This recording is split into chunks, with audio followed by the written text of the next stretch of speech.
Hi there. Today we're going to be talking about this little blue vibrato pedal from KOKKO. We're going to call it KOKKO because that's kind of fun to say. It is an analog vibrato, $42.99 on Amazon, probably the cheapest analog vibrato you could buy. It's currently on sale too, so if you're seeing this soon after I've posted it, it's about $38 right now. First, let's talk about the build quality. It is aluminum alloy, made in China. It's got little rubber feeties on it. Not a lot of slipping taking place. My only major issue with it is the switch. I'll get it real nice and close so you could hear. It's just this kind of spring action thing that's probably triggering a button like the switches on the old Line 6 DL4s. I haven't opened this thing to look at it. I don't know how, because I don't think there's any screws under this. I think it would kind of be a completely break the pedal to see what's on the inside situation. And if I do, I'll let you know. So we're going to do a basic little demo. We'll keep it nice and brief because there's not a lot going on here. And then we'll talk about its big brother, the Boss VB-2. So here we go. Okay, we're back. We're all plugged in, ready to rock here. We have Jazzmaster into the KOKKO Vibrato, into the Boss VB-2w, into the Strymon Iridium just off screen here. Plugged right into an interface and sounding a bit like that. Super clean. So let's get this out of the way first. Rate, depth, and ramp. Rate and depth, you know what those are. Ramp, you would think, is the same as this control, the rise time. It's not that. It's, for some reason, a volume control. It kind of boosts after 12 o'clock, slightly. It's not going to drive anything, but it's there. It's weird. I don't know why you'd need a volume control for this thing. Maybe you'd want to boost this a little bit. I just kind of keep it unity. So, KOKKO Vibrato.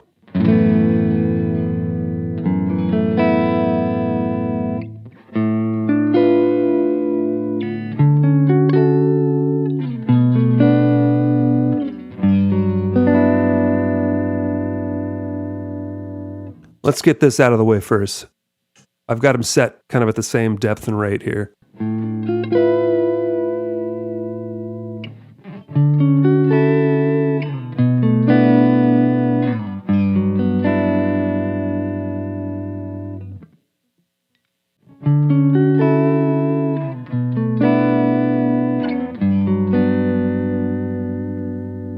So they're pretty darn close. There's maybe like a 5% clarity to this one.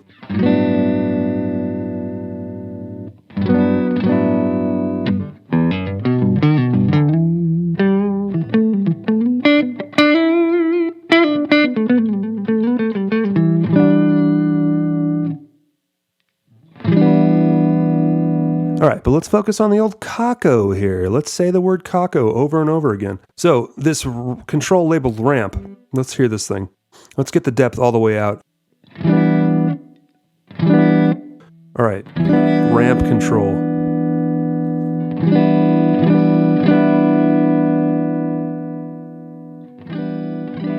I don't know why there's a volume control on this pedal. I thought maybe it was a malfunction with the circuit, but I checked the Amazon reviews and people say, this thing that's called ramp is not really a ramp at all. It's a volume control. So there you go. It's not a ramp control. Major differences. Obviously a lot more frills. This thing costs about 4 times the amount that this one does. So you're not going to get all the features. You've got an expression jack on this one to control depth. You've got your momentary unlatch position, which is, I think, what people love most about this pedal. You can kind of play a chord and fire it up that way. The VB2 has the rise time feature, which this one doesn't. It works in momentary mode, so you strike a chord. And it takes a little moment to get there. Which is kind of nice. It kind of makes it sound a little more natural. You've got your 2 modes here. It kind of becomes a little chorusy, a little sharper frequency. So whatever, I prefer the old standard mode. The thing that KOKKO does, which I like, which is probably the reason I'll end up keeping this thing, the rate and depth go further than this one. This one just kind of sticks to tasteful territory. Slowest rate, I'll crank the depth a little bit so you can hear this better.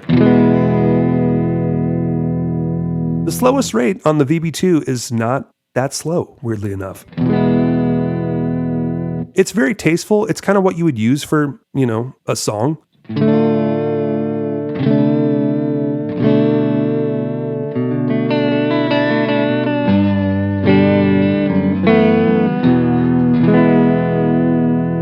But I like my pedals to kind of go really, really drastically slow if there's a rate knob on it. Even at the fastest setting, it's pretty darn fast, but this guy goes faster, as you'll see. Crank this depth back up. So the depth even goes further than this one too, but let's hear the slowest setting.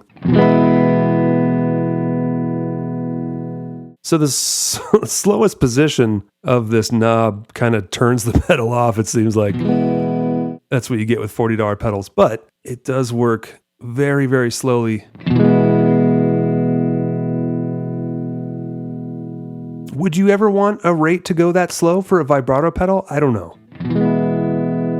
But it's comforting to have such things. In the maximum position,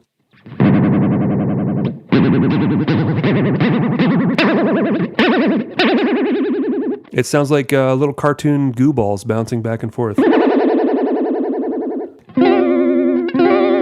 That's usable. That's almost like a weirder Beatles song. So let's hear the depth comparison with the VB-2.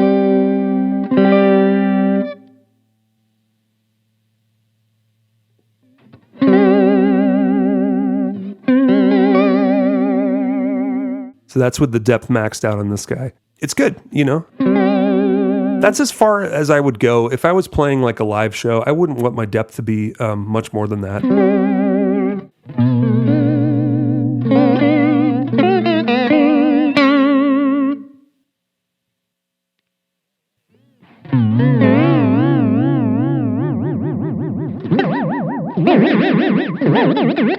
So as you can hear, it's like worlds different as far as these potentiometers reach. This is an insane sound. You would never use this unless you're scoring a film and you need kind of 1950s sci-fi laser beams or something. It's fun. I'm glad I'm hearing it right now.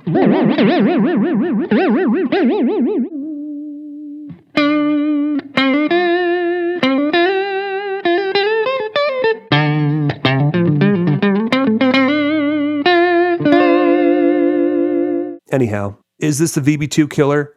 I don't think so, but it is pretty gnarly and it makes you want to check out other pedals from them. If it's just like a clone of something, but it's more extreme, I would like to check that out. The switch is a little funky. I don't honestly know if I would trust that in a live setting, but I don't leave the house anymore. I just play pedals on my desk like this. So if you do want an analog vibrato pedal, you don't want to spend like $200, this guy will last you, a couple months at least.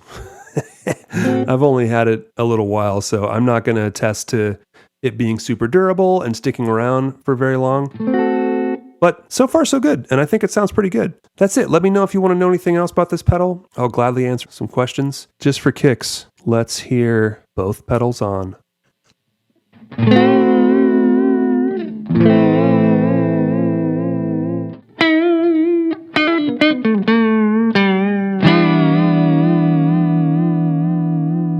That's pretty fun, right?